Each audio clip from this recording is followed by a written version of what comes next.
আপনাদের বাড়ির মেন দরজায় আপনারা এক্স্যাক্টলি কি রাখলে আপনাদের বাড়িতে সুখ, সমৃদ্ধি, আয়, উন্নতি এবং ওভারঅল একটা পজিটিভিটি থাকবে? অনেকেই আছে মেন দরজাতে গণেশজির মূর্তি রেখে দেয় বা গণেশজির ছবি রেখে দেয় এবং বাড়ির এন্ট্রান্সের আগে বিভিন্ন দেবদেবীর ছবি রাখে। পাঁচিলে বিভিন্ন দেবদেবীর টাইলস লাগানো থাকে এবং অনেকে আছে যারা ছবি রেখে দেয়।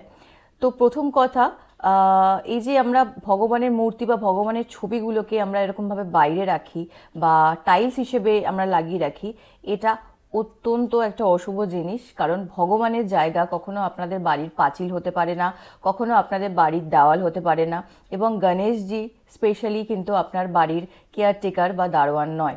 ভগবানের স্থান হচ্ছে সবসময় বাড়ির ভিতরে এবং আপনাকে অবশ্যই সেটা মাথায় রাখতে হবে এবং মেনে চলতে হবে। তাহলে মেন ডোরে আপনি কি রাখবেন? মেন ডোরে যেটা রাখতে পারেন, আপনারা যে কোনো ধরনের এভিল আই রাখতে পারেন, হামসা রাখতে পারেন, হামসা হ্যান্ড যেটা সেটা রাখতে পারেন। এগুলো বেসিক্যালি আমাদের প্রোটেকশন দেয়। মেন ডোর থেকে ঢুকেই আপনারা বাড়ির ভিতরে হনুমানজিকে রাখতে পারেন, পঞ্চমুখী হনুমানজি, পর্বত হাতে হনুমানজি, আপনারা সেটা রাখতে পারেন। বাড়ির বাইরে আপনারা স্বস্তিক চিহ্ন আঁকতে পারেন, সেটা অত্যন্ত শুভ। আর ভগবানের স্থান সবসময় বাড়ির ভিতরে হবে, আপনার বাড়ির বাইরে নয়। আবার অনেকেই আছে যারা